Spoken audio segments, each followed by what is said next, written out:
Hello बच्चो, गणिताचा भाषा यूट्यूब चॅनलवरती तुमचं स्वागत आहे।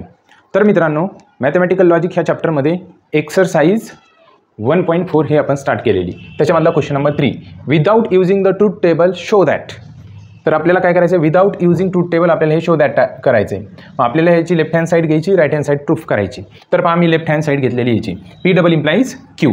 आता P डबल इम्प्लाइज Q ला असं लिहितात, P implies Q and Q implies P असं लिहितात, इज इक्वल टू। तसंच इम्प्लिकेशनला लिहितात निगेशन P और Q, हे अँड ॲज इट इज। तसंच Q इम्प्लाइज P ला लिहितात निगेशन Q और P। आता मी काय करतोय, हा ब्रॅकेट ह्या दोन्हीवर डिस्ट्रीब्यूट करतोय, म्हणजे डिस्ट्रीब्युशन लॉ यूज करतो। आता हा ब्रॅकेट पहिल्यांदा ह्याच्यासोबत अँड घेतो। इथं आपण रेक्टँग्युलर ब्रॅकेट टाकू, बघा negation P or Q and negation Q bracket closed.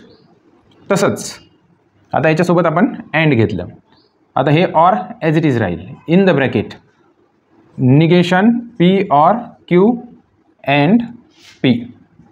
हां, इथं डिस्ट्रीब्युटिव्ह लॉ अप्लाय केला आपण। तसंच आपण पुन्हा डिस्ट्रीब्युटिव्ह लॉ अप्लाय करू ह्या साईडने।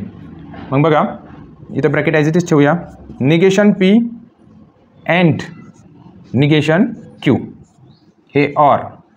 तसंच दुसऱ्या ब्रॅकेटमध्ये Q and negation Q bracket closed और इन द ब्रॅकेट। तसंच इथे डिस्ट्रीब्युटिव्ह लॉ अप्लाय करू, हे डिस्ट्रीब्यूट करू आपण राईट हँड साईडनी, सॉरी लेफ्ट हँड, हां राईट हँड साईडनी।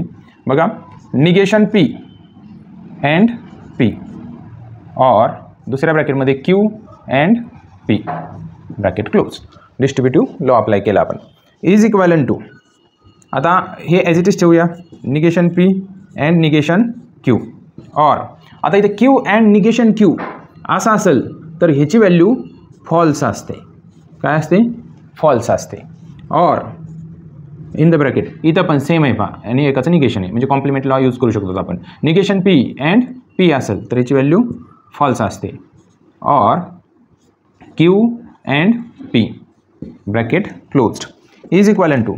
आता इथं आयडेंटिटी लॉ यूज करू शकतो आपण। जर असं एखादं असेल आणि F असेल तर हेच ब्रॅकेट घेऊ शकतो, हे आपण नाही लिहिलं तरी चालतं। म्हणजे negation P and negation Q हेच राहणार फक्त ह्या ब्रॅकेटचं सॉल्व केलं। फॉर एक्झाम्पल कसं, तर हे पहा साईडला सांगतो मी, जर P और F असेल तर Pच येतं ह्या लॉनुसार, हे आपण लिहिलं। और आणि इथं पण तसंच ह्या लॉनुसार हे ॲज इट इज येईल, Q and P is equal to. आता बघा आपल्याला काय प्रूफ करायचं होतं, P अँड Q।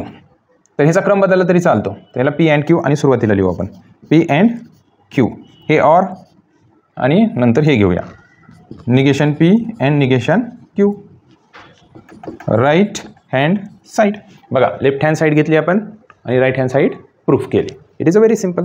त्याच पद्धतीने सेकंड नंबरचा सॉल्व करूया आपण। आता सेकंड नंबरमध्ये काय दिले बघा, P or Q and P or negation Q is equal to P, म्हणजे आपल्याला P आन्सर आणायचे। लेफ्ट हँड साईड घेतली आपण। आता लेफ्ट हँड साईड घेतल्यानंतर कॉमन काय आहे का बघू आपण, आहे P और कॉमन आहे, मग त्याला आपण काय करूया, बाहेर काढूया। P और जर बाहेर काढलं तर काय राहिलं, Q अँड निगेशन Q बाकी राहिलं, इज इक्वल टू P और आत्ताच आपण यूज केलं Q अँड निगेशन Q असं असेल तर ह्याला F लिहितात कॉम्प्लिमेंट लॉनुसार। तसंच आत्ताच बघितलं आपण, हे पहा असं असेल तर डायरेक्ट P येतं, म्हणजे आपल्याला भेटली right hand side. It is a very simple. तर असेच राहिलेले प्रॉब्लेम आपण नेक्स्ट व्हिडिओमध्ये पाहूया।